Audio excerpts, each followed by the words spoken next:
So my family and I would spend the summer at our college by the lake in Quebec, Canada. My stay-at-home mum lived with us there, while Dad worked in town visiting during the weekends. I had 4 brothers and a sister, and I was the youngest of the family.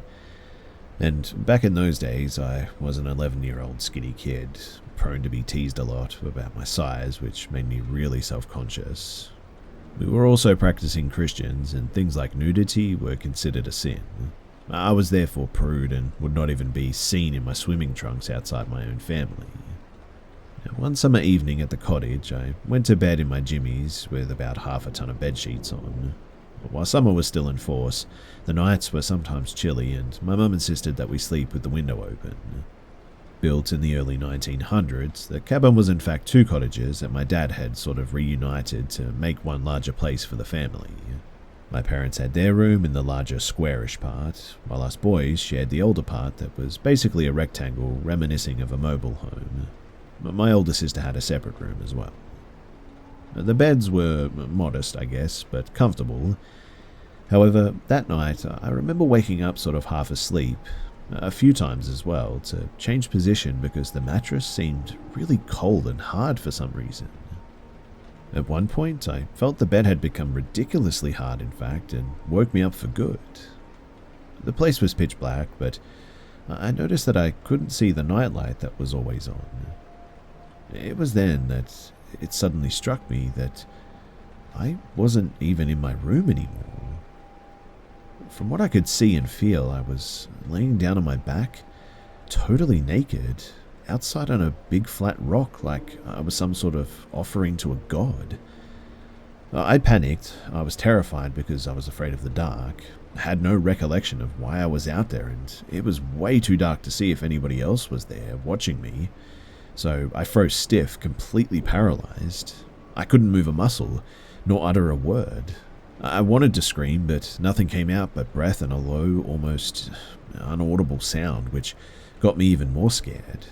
I felt a bug walking on my flat stomach, circling my navel and going down. It was a moth, and I hated bugs because they creeped me out a lot at that time.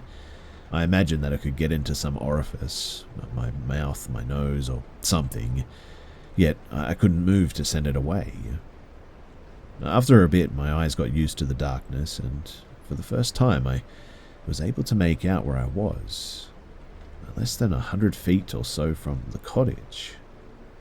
I closed my eyes, concentrated in order to calm down, and when I opened them again, I was finally able to move. And the first thing I did was slap that moth to the next town. I quickly got up, scraping my butt on the rock and hurting my left foot on a jagged edge. I proceeded to walk towards the house. The pain in my foot and my overall numbness prevented me from running. Oddly enough, too, I could feel the cold dirt and the pebbles under my feet, but I had sort of no feeling of the temperature outside at all. It should have been really chilly as I'd been out there naked for a while and there was a light breeze, but I didn't feel it. Maybe the adrenaline was just pumping through my body or something. I don't know, but I reached the door and tried opening it, but it was locked. My mum always locked the door at night when my dad was away, and these turn-of-the-century wood doors had deadlocks engaged from the inside, which means that I had to go around, but the back door was also locked in the same fashion. Fortunately, the guillotine window was open, and it was about 2 feet up the deck. And was this where I came out from? I didn't know, but I knew for sure that I would get back in that way, and without noise I entered the room and carefully slipped back into my bed and buried my head under the pillow. I remember praying that nothing had followed me through that night, and I listened to the silence and eventually slowly faded to sleep. The next morning, as I was coming to, I immediately felt my nakedness under the sheets, and I also felt an itch. I had scratch marks on my butt cheek from the rock, so I thought it wasn't just a bad dream after all. I woke up later than my brothers and sister, and it was a good thing because they hadn't noticed that I was naked in bed, or I would never have heard the end of it. They would have teased me to oblivion if I'm being honest, but I looked around, even under the bed, but I couldn't find my jimmies anywhere. So I got into my jeans and grabbed a t-shirt to join them for breakfast. I didn't know what to make of what I'd just been through. I couldn't tell my siblings because I felt that they would have not believed me anyway. Besides, being raised a Christian, I felt like admitting that I was fully naked outside was somehow a sin that I should be ashamed of. Later that morning, though, my older brother was playing outside, and we all heard his voice as he called my mum to come in and check something, and we ran to see what it was about, and he pointed high up. As I looked, I immediately recognized my pajamas hooked to the highest branches of an old 70 feet tall tree. One part was dangling over our head, the other was stuck in branches facing the lake. Everyone looked back at me, asking what the heck, but I didn't have a clue. My mum asked around, but everybody denied having anything to do with it. And to this day, I'm still at a total loss to explain what the heck happened that night.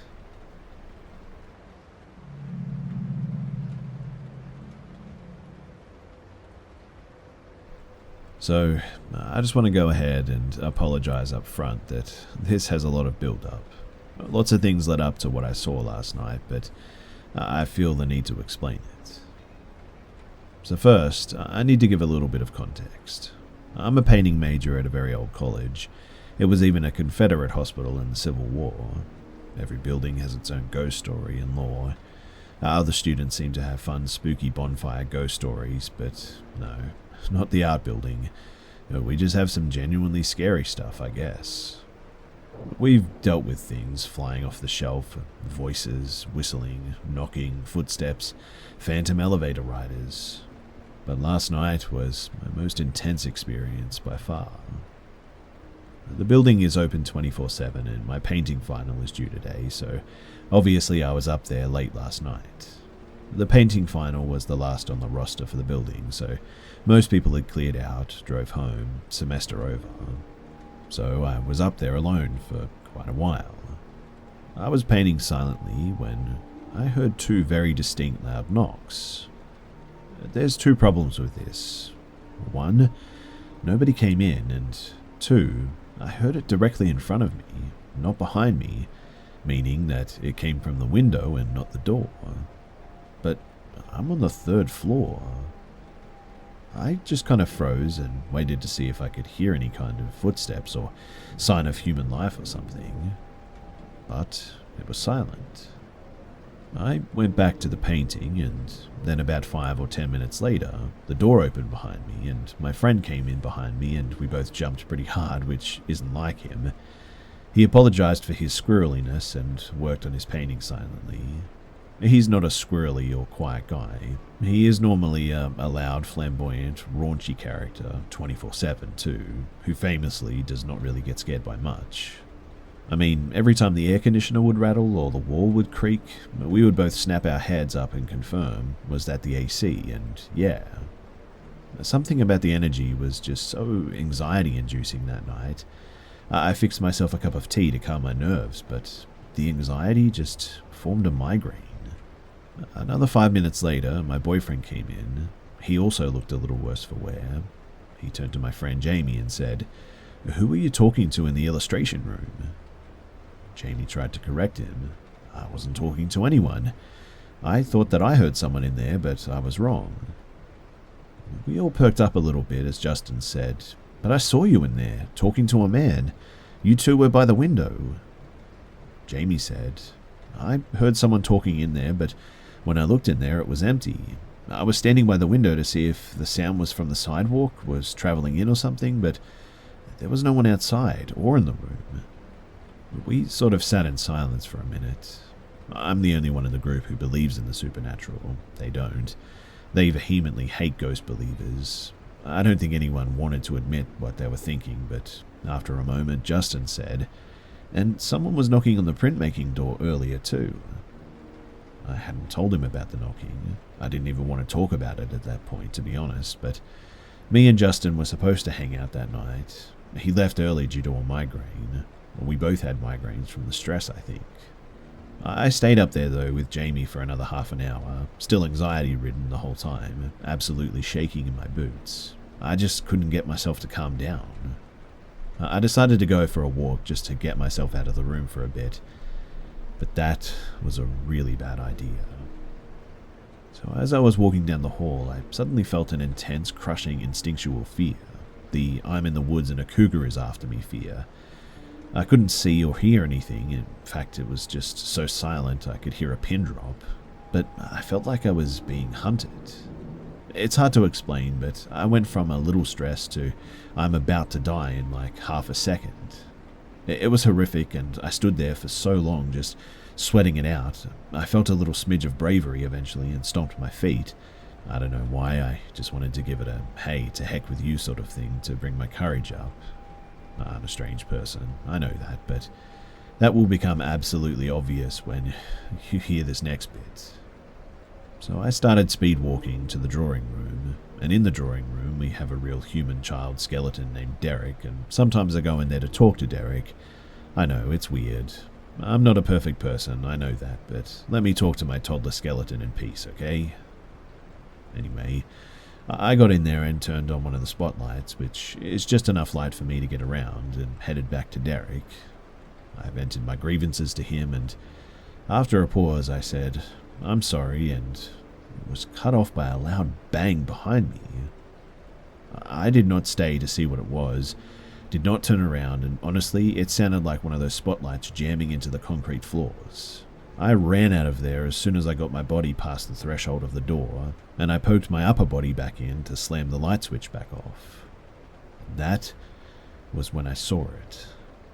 Illuminated by just the edge of the spotlight was a figure, just a little too tall, about 7 to 8 feet. He was in the corner that would have been behind me while I was sitting down, and as the light turned off, I could still see his faint outline. It was like what many people describe as a shadow man, but man, he was looking at me, and I was terrified. I sprinted back to the painting room, grabbed my keys, and got the heck out of there. I left my jacket, my backpack, my MacBook. I mean, who cares, right? I just wanted out at that point, and it's been so long since I felt fear like that. I haven't told anyone what happened. I really don't want to. I felt sick sharing this, in fact. I want to get this exam over and done with, and then just not ever think about that building until, well, January, when I have to go back.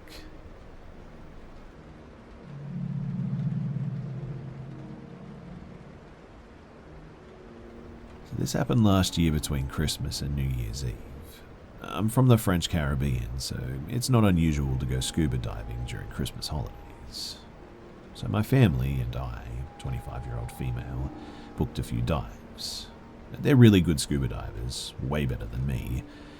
They passed a few scuba diving levels that also allowed them to participate in way more technical dives than I'm allowed to do. I enjoy scuba diving as well, and I'm able to do almost every casual dive, but I don't feel safe diving without an instructor yet. Even more if it's a dive with decompression stops required. If anyone isn't familiar with scuba diving though, here's a quick explanation. So, you can dive safely until a certain deep before the pressure becomes dangerous. If you dive below that point, which is roughly 20 meters or 65 feet, you have to do decompression stops during your ascent. It means that you have to stop while going back to the surface a certain time to let your body adapt itself to the pressure. If you ride up too quickly, you may catch decompression sickness, which can lead, in worst case scenario, to dying. Anyway, so we decided that what I could manage was a little private lesson with an instructor first, prior to more exciting dives with my family. The first day, my family was enjoying a dive on a technical spot that I wasn't feeling up to while I was alone with my instructor and retrieving my old scuba diving reflexes. Everything went okay, and we were on a beautiful coral reef. There were many beginners on the boat, and I was by far the most experienced here. So, finally my instructor decided that he could manage me with another student, which was a true beginner, and after a small briefing with every safety rule and hand sign, which is the only way to communicate underwater, we began our descent. Everything came back to me pretty quickly, and I was enjoying myself, going back and forth to the instructor and the beginner diver. It was probably about 20 minutes, I would guess, that we were down there. Everything was perfect too, beside one thing. You see, it was a windy day and there was a really heavy swell that day. It's less of a problem underwater than it is for the surface swimmer, but the only thing is that it requires more physical effort to swim, and so my air bottle was emptying a little quicker than usual, which is pretty normal. So I signed to my instructor that I was running thin on air, and he nodded. But at this level, it was far from being critical or anything. It was at this moment, though, that I saw a young man swimming towards me. It wasn't the instructor nor any of the students. In fact, I'd never seen him before, but he was in full scuba diving gear, and we were the only dive boat on the spot, so I assumed that he was with us, and I just didn't pay attention to him on the boat. He was swimming fast towards us and then signed me that he was out of air. When an air failure happens in scuba diving, there's a very strict procedure. You have to help the person, no questions asked, because every second is vital. If you faint underwater, then you drown. On your gear, you have 2 breathing devices too. I'm not sure about the English words, but there's a main device and a spare device. So I handed the guy my spare breathing device, which means that we were both breathing on my gear, consuming twice as much air as I was consuming alone. I waited until the guy seemed calmed down and tried to hand sign to him to go see my instructor. But strangely, he nodded no and signed to me to start our ascent. I understand this procedure. I was a little low on air and above the decompression stop level, so the right thing to do was to go up to the surface before having an air failure, but I would have to tell my instructor first. The guy was very reluctant though, and it was strange because it would have taken us like 30 seconds to tell the instructor, and he would have started an ascent with us. During this time, I was sort of panicking as seeing my own air levels going down so quickly, and I saw that our instructor was staring at us quizzically and swimming towards us. It was at this moment that the guy let go of my spare air device and started swimming away, breathing again in his own breathing device. Well, I was totally lost and started my ascent with my instructor. But once at the surface, because of the tides, I was feeling dizzy and sort of nauseous, so my bizarre encounter wasn't the first thing that I debriefed. It was after I calmed down and the boat was driving towards the beach, well, without the strange guy, mind you, that I asked my instructor what happened. I don't know, maybe a guy who lost his group and needed some time to calm down or something? I replied with, okay, but why did he tell me that he was out of air? My instructor told me that I probably misunderstood his hand signing, that he was probably not telling me that he was having an air failure because he left breathing in his own device. But I'm certain that I saw him do the air failure sign, but okay, whatever. In any case, the next day I joined my family during my dive, and the instructor was different. It was a girl this time, Charlie. I've had time to think about that guy, and I was worried about him, so I told everything that happened to Charlie and asked her if she knew this guy, and if he was okay because I didn't see him going back to the surface. She asked me to describe him, which I did, and she told me, oh, that's Marvin, don't worry about him, he's preparing himself to become a scuba diving instructor. Every time that he has a day off from the restaurant he's working here, he asks us to drive him on the coral reef for the morning and pick him up in the afternoons. I actually ate at his restaurant this noon and saw him, so don't worry. I was pretty relieved by that, to be honest, and told myself that it was just a big misunderstanding, probably just a sign comprehension issue or something. Anyway, the rest of the week went on without any incident. I was doing more and more technical dives, and everything went very smoothly. Charlie was a wonderful instructor, and I never saw Marvin again. That is, until the last dive. So, it was New Year's Eve. We planned the best dive on that day. It was on a shipwreck, and I felt trained enough to try it without any instructor, just my family and I. It was Charlie's day off. It was fairly deep for a beginner like me, like 30 meters at its down point, around 98 feet. My first day, male instructor was there and told us that he would be exploring the shipwreck too, so we would cross him and he would help me if he saw that I needed it. It was very comforting to know, in fact, and my family felt comforted too when I told them that. So we began our descent and started swimming around the shipwreck. We crossed our old instructor twice, but every time I signed him that everything was okay. And it was at that moment that, completely out of the blue, I saw Marvin swimming towards me again. At this moment, I was about 5 to 10 meters above my down point, still staying under my decompression stop level. I was a little surprised, to be honest, and even more surprised when he signed me again that he was out of air. I was mistrustful at this point, but if there were any chance that it would be true, I could not help him. So I handed him my spare breather. This time I had a lot of air left, so it wasn't a problem. He took it, started breathing in it, and then took my arm. I reached to see his air level instrument, but he prevented me from seeing it. And then he signed for me to start an ascent with him.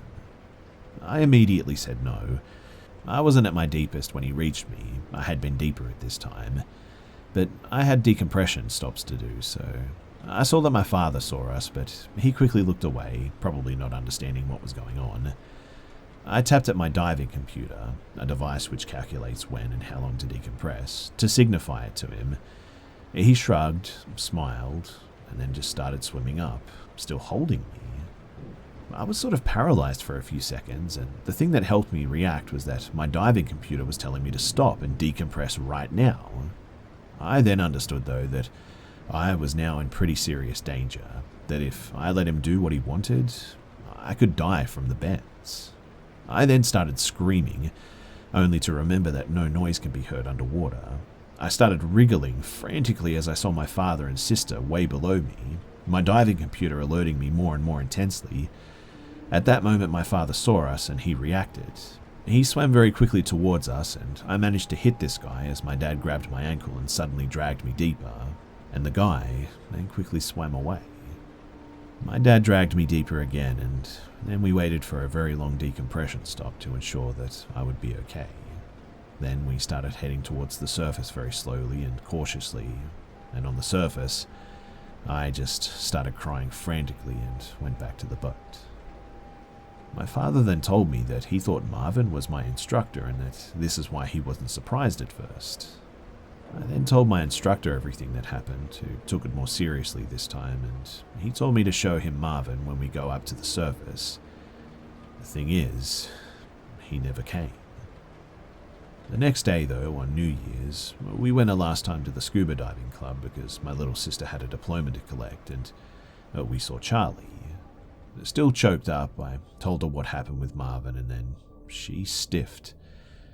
She told me that Marvin was at the restaurant yesterday for New Year's Eve, and that he hadn't gone scuba diving, which means that whoever this guy was, it wasn't Marvin. To this day, I still don't know who this guy was and what he wanted, and why he tried to kill me, maybe twice.